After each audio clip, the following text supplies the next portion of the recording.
After the Prophet. Lesley Hazleton. The Epic Story of the Shia-Sunni Split in Islam. Part 1. Muhammad. Chapter 1. If there was a single moment it all began, it was that of Muhammad's death. Even the Prophet was mortal.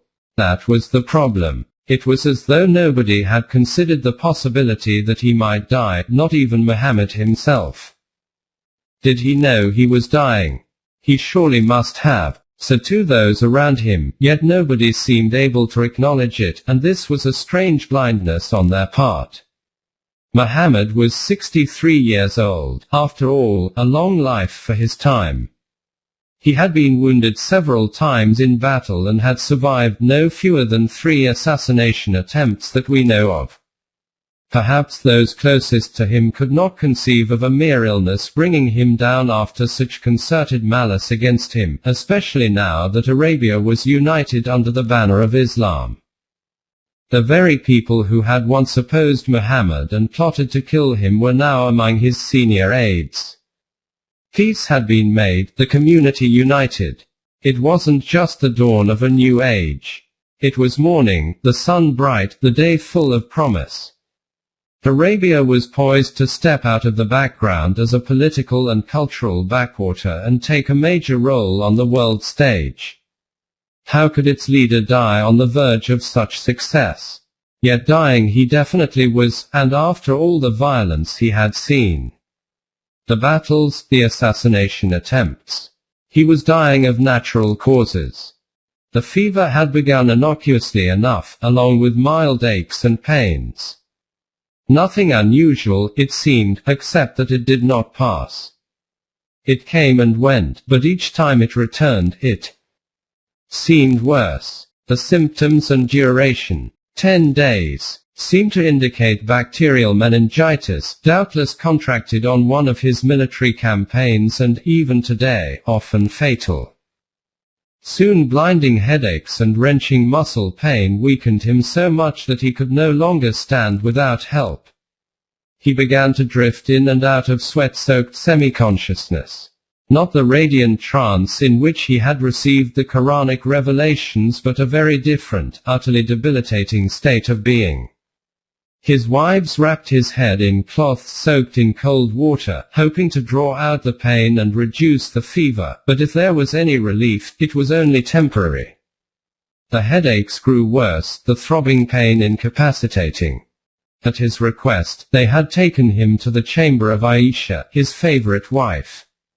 It was one of 9 built for the wives against the eastern wall of the mosque compound, and in keeping with the early ethic of Islam. Simplicity, no inequalities of wealth, all equal as believers. It was really no more than a one-room hut. The rough stone walls were covered over with reed roofing.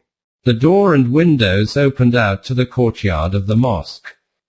Furnishings were minimal. Rugs on the floor and a raised stone bench at the back for the bedding, which was rolled up each morning and spread out again each night. Now, however, the bedding remained spread out. It was certainly stifling in that small room even for someone in full health, for this was June, the time when the desert heat builds to a terrible intensity by midday. Muhammad must have struggled for each breath. Worst of all, along with the headaches came a painful sensitivity to noise and light. The light could be dealt with. A rug hung over the windows, the heavy curtain over the doorway kept down. But quiet was not to be had. A sick room in the Middle East then, as now, was a gathering place. Relatives, companions, aides, supporters. All those who scrambled to claim closeness to the center of the newly powerful religion came in a continual stream, day and night, with their concerns, their advice, their questions. Muhammad fought for consciousness. However sick, he could not ignore them. Too much depended on him. Outside, in the courtyard of the mosque, people were camped out, keeping vigil. They refused to believe that this illness could be anything but a passing trial, yet they were in a terrible dilemma, for they had seen too many people die of just such sickness. They knew what was likely to happen, even as they denied it. So they prayed and they waited, and the sound of their prayers and concern built to a constant, unrelenting hum of anxiety. Petitioners, followers, the faithful and the pious, all wanted to be where news of the Prophet's progress would be heard first. News that would then spread by word of mouth from one village to another along the 8-mile-long oasis of Medina, and from there onto the long road south to Mecca. But in the last few days, as the illness worsened, even that steady murmur grew hushed. The whole of the oasis was subdued, faced with the inconceivable. And hovering in the air, on everyone's mind but on nobody's lips, at least in public, was the one question never asked out loud. If the impossible happened, if Muhammad died, who would succeed him? Who would take over? Who would lead? It might all have been simple enough if Muhammad had had sons. Even one son. Though there was no strict custom of a leader's power passing on to his firstborn son at death. He could always decide on a younger son or another close relative instead. The eldest son was traditionally the successor if there was no clear statement to the contrary. Muhammad, however, had neither sons nor a designated heir. He was dying intestate, abtar in the Arabic meaning. Literally curtailed, cut off, severed. Without male offspring. If a son had existed, perhaps the whole history of Islam would have been different. The discord, the civil war, the rival caliphates, the split between Sunni and Shia. All might have been averted. But though Muhammad's first wife, Khadija, had given birth to 2 sons alongside 4 daughters, both had died in infancy, and though Muhammad had married 9 more wives after her death, not one had become pregnant. There was surely talk about that in Medina, and in Mecca too. Most of the 9 marriages after Khadija had been political. As was the custom among all rulers of the time, they were diplomatic alliances. Muhammad had chosen his wives carefully in order to bind the new community of Islam together, creating ties of kinship across tribes and across old hostilities. Just 2 years earlier, when Mecca had finally accepted Islam and his leadership, he had even married Habiba, whose father had led Mecca's long and bitter opposition to him. But marital alliances were sealed by children. Mixed blood was new blood, free of the old divisions. For a leader, this was the crucial point of marriage. Most of Muhammad's wives after Khadija did indeed have children, but not by him. With the sole exception of the youngest, Aisha, they were divorcees or widows, and their children were by previous husbands.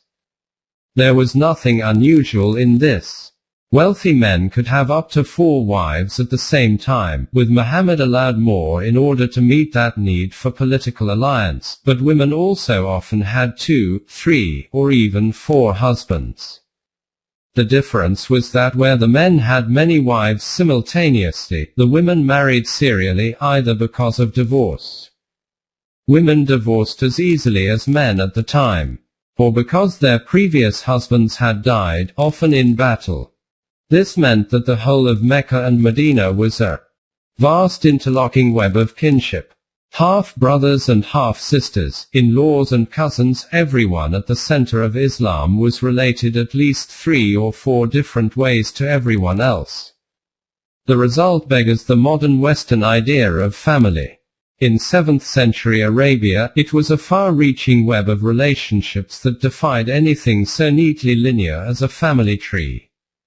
It was more of a dense forest of vines, each one spreading out tendrils that then curled around others only to fold back in on themselves and reach out again in yet more directions, binding together the members of the new Islamic community in an intricate matrix of relationship no matter which tribe or clan they had been born into. But still, blood mattered. There were rumors that there was in fact 1 child born to Muhammad after Khadija. Born to Maria the Copt, an Egyptian slave whom Muhammad had freed and kept as a concubine, away from the mosque compound. And that indeed, the child had been a boy, named Ibrahim, the Arabic for Abraham. But unlike the ancestor for whom he was named, this boy never grew to adulthood. At 17 months old, he died, and it remains unclear if he ever actually existed or if, in a culture in which sons were considered a sign of their father's virility, he was instead a kind of legendary assurance of the prophet's honor. Certainly any of the wives crowded around Muhammad's sickbed would have given her eye teeth. All her teeth, in fact. To have had children by him, to have been the mother of his children would have automatically granted her higher status than any of the other wives. And to bear the son of the prophet, his natural heir, there could be no greater honor. So every one of them surely did her utmost to become pregnant by him, and none more than Aisha, the first wife he had married after the death of Khadijah. The youngest of the 9, the favorite, and by far the most controversial, Aisha was haunted by her childlessness. Like the others, she must certainly have tried, but in vain. Perhaps it was a sign of Muhammad's ultimate loyalty to the memory of Khadijah, the woman who had held him in her arms when he was in shock, trembling from his first encounter with the divine. The first revelation of the Quran. And assured him that he was indeed Rasul Allah, the messenger of God. Perhaps only Khadijah could be the matriarch, and only her eldest daughter, Fatima, could be the mother of Muhammad's treasured grandsons, Hassan and Hussein. There can be no question of impotence or sterility on Muhammad's part. His children by Khadijah were proof of that. No question either of barrenness on the part of the later wives, since all except Aisha had children by previous husbands. Perhaps, then, the multiply married prophet was celibate. Or as Sunni theologians would argue in centuries to come, perhaps this late-life childlessness was the price of revelation. The Quran was the last and final word of God, they said. There could be no more prophets after Muhammad, no male kin who could assert special insight or closeness to the divine will, as the Shia would claim. This is why Khadijah's 2 infant boys had to die. They could not live lest they inherit the prophetic gene. All we know for sure is that in all 9 marriages after Khadijah, there was not a single pregnancy, let alone a son, and this was a major problem. Muhammad was the man who had imposed his will, the will of God, on the whole of the vast Arabian Peninsula. He had done it in a mere 2 decades, since the angel Gabriel's first appearance to him. Iqra, recite, the angel had told him, and thus the stirring opening lines of the Quran. The recitation came into being. Further revelations had come steadily. And in the most beautiful Arabic anyone had ever heard. Transcendent poetry that was taken as a guarantee of its divine origin, since surely no illiterate trader like Muhammad was capable of creating such soul-stirring beauty on his own. He was literally the messenger, the man who carried the revealed word of God. As Islam spread through the towns, oases, and nomadic tribes of Arabia, they had all prospered. The accrued wealth of taxes and tribute was now that of the Islamic community as a whole. But with a public treasury and publicly owned lands, it was all the more important that their leader leave a will. That he designate his successor or at least establish clear guidelines for how his successor was to be determined. What did he intend to happen after his death? This is the question that will haunt the whole tragic story of the Sunni-Shia split, though by its nature, it is unanswerable.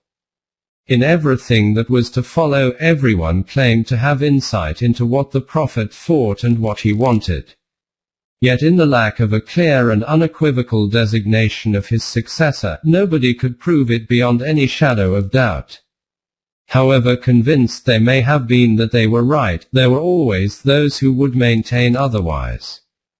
Certainty was a matter of faith rather than fact. It is clear that Muhammad knew that he would die, if not quite yet. He had no illusions of his own immortality. True, he was still full of vitality. His gait had been strong until the illness struck, his build solid and muscular, and only a close observer could have counted the few white strands in what was still a full head of dark braided hair. But those 3 assassination attempts must have made him more aware than most that his life could be cut short. On the other hand, a close brush with death is sometimes the renewed impetus for life. Indeed, the most serious of those attempts to kill him had been a major turning point in the establishment of Islam. That had been 10 years earlier, when his preaching had so threatened the aristocrats of his native Mecca. His message was a radical one, aimed above all at the inequities of urban life, for despite the prevailing image of 7th century Arabia as nomadic, most of its population had been settled for several generations. Social identity was still tribal, however. Your status was determined by what tribe you were born into, and no tribe was wealthier or more powerful than the Quraysh, the urban elite of Mecca. The Quraysh were merchant traders, their city a central point on the north-south trade route that ran the length of western Arabia. It had become so central less because of any geographical advantage. If anything, it involved a slight detour, than because it was home to the Kaaba. This cube-shaped shrine housed numerous regional deities, many of them said to be offspring of a higher, more remote deity known simply as Allah, the God. Mecca was thus a major pilgrimage center, and since intertribal rivalries were suspended within its walls during pilgrimage months, it also provided a safe venue for large trading fairs. This combination of pilgrimage and commerce proved highly profitable.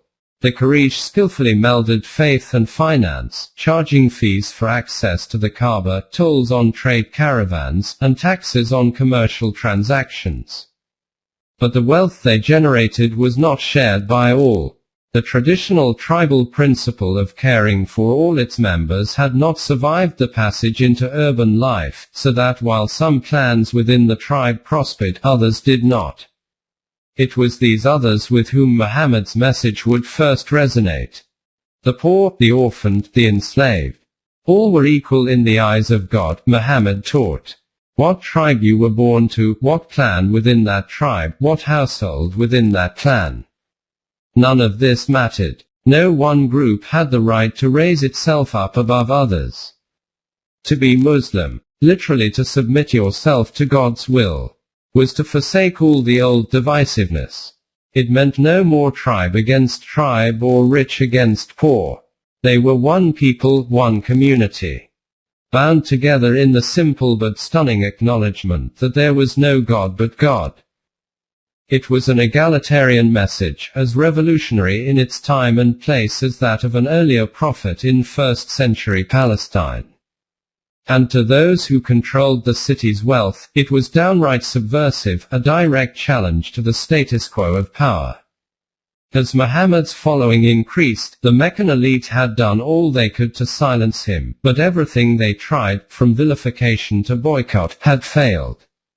Finally, a group of leading Meccans, one from every major clan of the Quraysh, banded together in the dark outside Muhammad's house, knives at the ready, waiting for him to emerge for dawn prayers. Warned of the plot just in time, he fled Mecca under cover of night along with a single companion and headed for the oasis city of Medina to the north, where he was welcomed first as a peacemaker between feuding tribes, then as a leader. The year of his nighttime flight for refuge, the Hijra or emigration, would become the foundation year of the Islamic calendar. 622 A.D., or the year 1 A.H. After the Hijra. Under Muhammad, the oasis city became the political center of Arabia, threatening to eclipse Mecca to the south. The power struggle between the two cities would include 2 major battles and countless skirmishes, but 8 years after forcing Muhammad out, Mecca had finally accepted his leadership. The Fatah, they would call it, the opening of the city to Islam. The Kaaba had been rededicated to the one God, Allah and Muhammad had acted on his message of unity by reaching across the aisle, as it were, and welcoming many of the Meccan elite into the leadership of Islam. Friends could be as dangerous as long-term enemies, though.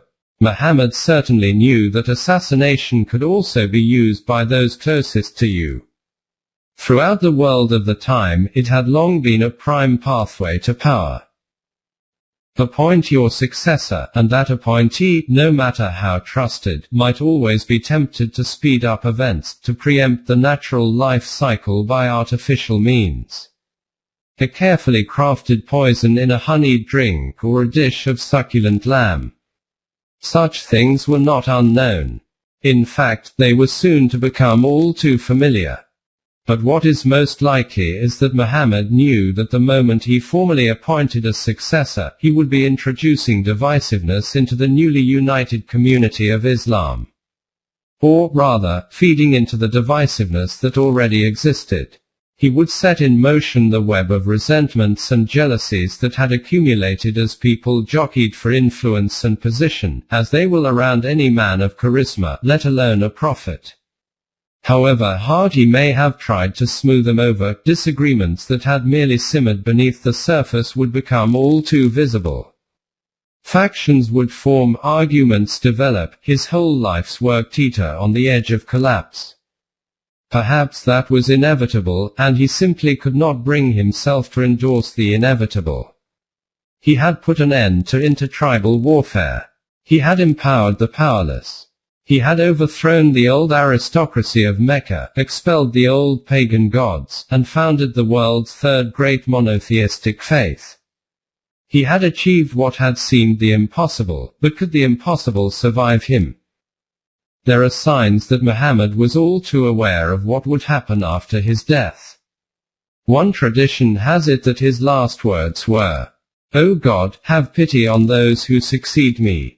But then what did he mean by that? Was it an expression of humility? Or perhaps an invocation to the one God to help his people?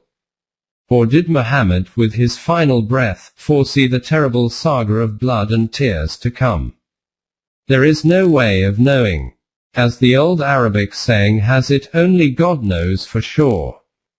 Words are always subject to interpretation. Thoughts can only be imagined, and that is the work of novelists. We have to rely on the basic stuff of history, the accounts of those who were there. And each one had his or her own angle, his or her own interest in the outcome. Sunni scholars would argue in centuries to come that Muhammad had such faith in the goodwill and integrity of all Muslims that he trusted to them and to God, to ensure that the right decision be made. He saw the community itself as sacred, these scholars would argue, meaning that any decision it made would be the correct one. But Shia scholars would maintain that Muhammad had long before made the divinely guided choice of his closest male relative, his son-in-law Ali, as his successor. He had done so many times. In public, they would say, and if Ali's enemies had not thwarted the Prophet's will, he would certainly have done so again, one last time, as he lay dying in that small chamber alongside the mosque. In those 10 final days of Muhammad's life, everyone who plays a major role in this story was in and out of that sick room. In particular 1 woman and 5 men, each of them a relative, and each with a direct interest in the matter of who would succeed the Prophet. The men included 2 of his fathers-in-law, 2 of his sons-in-law, and a brother-in-law, and indeed all 5 would eventually succeed him, claiming the title of Caliph, the Khalifa or successor of Muhammad. But how that would happen, and in what order, would be the stuff of discord and division for 14 centuries to come. Whatever divisions may have existed between the men as Muhammad lay dying, however, they paled compared with that between Aisha, the childless favorite whose room they were in, and Ali, the youngest of the 5 men. As Muhammad's first cousin and his adopted son as well as his son-in-law, he was the Prophet's nearest male relative. Yet Aisha and Ali, the two people closest of all to Muhammad on a daily basis, had barely been able to speak a civil word to each other for years, even in his presence. The tension between the two surely made the air in that sick room all the more stifling. Yet it seemed that not even the Prophet could foresee how their mutual animosity would determine the future of Islam. After all, how could something as seemingly small as a necklace lost 7 years earlier have set the scene for the centuries of division that lay ahead?